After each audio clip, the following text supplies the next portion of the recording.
Hello, I'm Sebastian. Welcome to 9 Trees podcast. Today, I will summarize and review the book, The Divide, Global Inequality from Conquest to Free Markets by Jason Hickel is a sweeping, accessible account of how the modern world economy came to be so deeply unequal and why that inequality persists.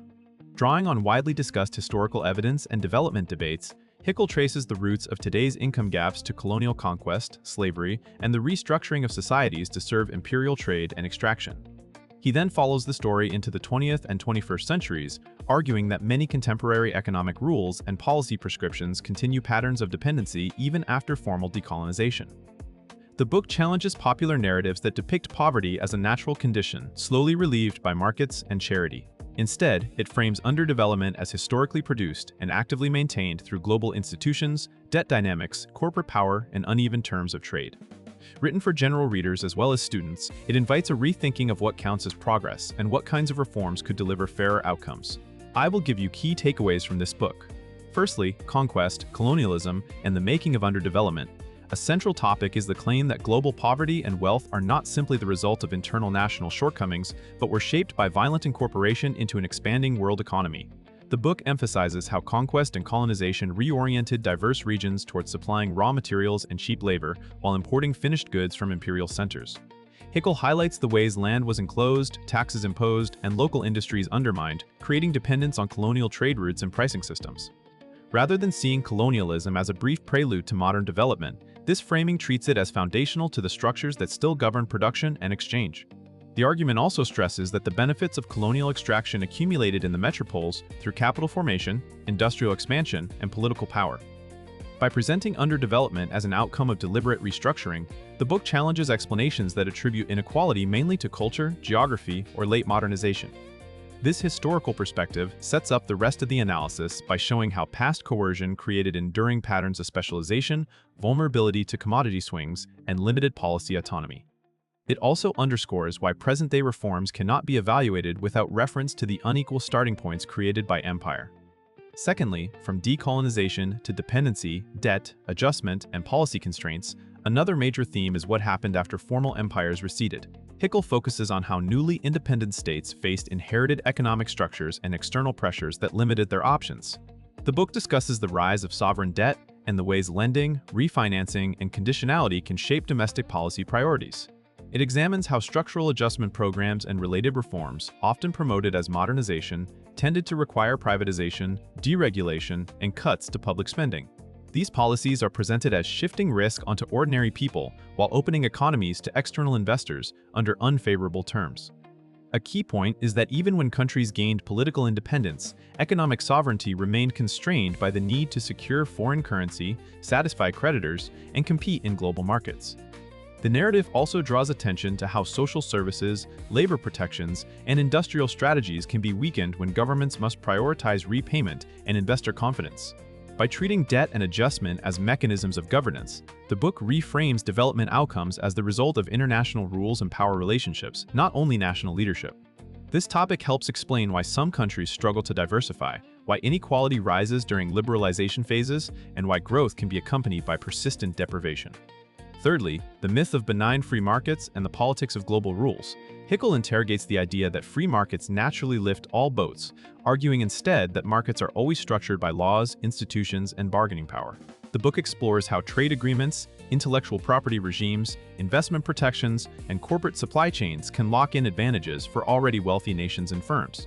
It presents globalization not as an even playing field, but as a set of negotiated rules that often prioritize capital mobility over labor rights and creditor protections over development needs. This topic includes discussion of how countries in the global north historically used protectionist strategies during their own industrialization, while later encouraging poorer nations to liberalize rapidly. The argument suggests that what is marketed as neutral economics is frequently political, tariff schedules, subsidy rules, and patent standards can determine who captures value from production. Hickel also critiques common measurements and stories that portray extreme poverty as steadily disappearing without acknowledging distribution, precarious work, or ecological costs. By questioning celebratory narratives, the book pushes readers to ask which groups benefit from current arrangements and whose interests are embedded in institutions that set the terms of global exchange. The broader implication is that reducing inequality requires changing rules, not merely improving local efficiency or expanding charity. Fourthly, aid, charity, and the limits of the dominant development narrative. A further topic is the critique of development frameworks that emphasize aid, philanthropy, and technocratic fixes while sidelining structural drivers of poverty. Hickel argues that charitable flows and project-based interventions can be dwarfed by larger outflows tied to debt service, profit repatriation, tax avoidance, and unequal trade pricing. In this view, the key question is not how to send more help, but why so much value moves from poorer regions to richer ones in the first place. The book challenges the comforting storyline in which wealthy countries are generous benefactors and poor countries are passive recipients awaiting modernization. It also examines how aid can be shaped by geopolitical interests and can encourage policy conformity rather than democratic experimentation. This does not require dismissing all assistance, but it reframes aid as insufficient when the underlying economic architecture keeps reproducing dependence. By exposing the gap between public narratives and systemic realities, Hickel encourages readers to evaluate development claims with attention to net transfers, bargaining power, and the accountability of multinational actors. This topic matters for readers who want to engage ethically, because it suggests that meaningful solidarity may involve policy change, corporate regulation, and financial reform, not only donations or consumer choices. Lastly, toward a fairer world economy, redistribution, sovereignty, and ecological limits, the book closes its argument by pointing toward reforms that would reduce inequality by altering incentives and constraints at the global level. Hickel emphasizes approaches that strengthen economic sovereignty for poorer nations, such as fairer trade terms, greater policy space for industrial strategy, and limits on predatory lending and conditionality. He also foregrounds redistribution through mechanisms like progressive taxation, stronger labor standards across supply chains, and crackdowns on tax havens and illicit financial flows. Another important element is the connection between inequality and ecological crisis. The wealthiest economies and classes consume disproportionate resources, while poorer communities face intensified climate vulnerability. By linking justice to sustainability, the book suggests that development should not be measured only by aggregate GDP growth, but by human well-being within planetary boundaries.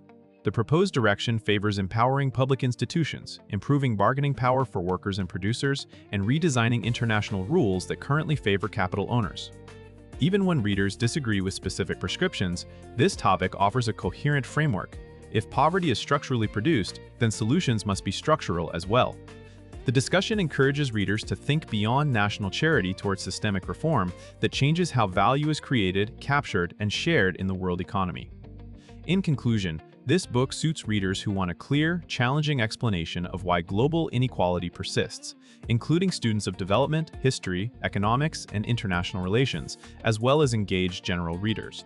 It can benefit a reader's life by sharpening how they interpret headlines about trade, debt crises, foreign aid, migration, and climate impacts. Rather than treating poverty as an unfortunate accident, Hickel offers a framework for seeing how policy rules, corporate power, and historical extraction shape everyday outcomes for billions of people. That perspective can make readers more discerning citizens, professionals, and voters, able to evaluate claims about growth and progress with greater rigor.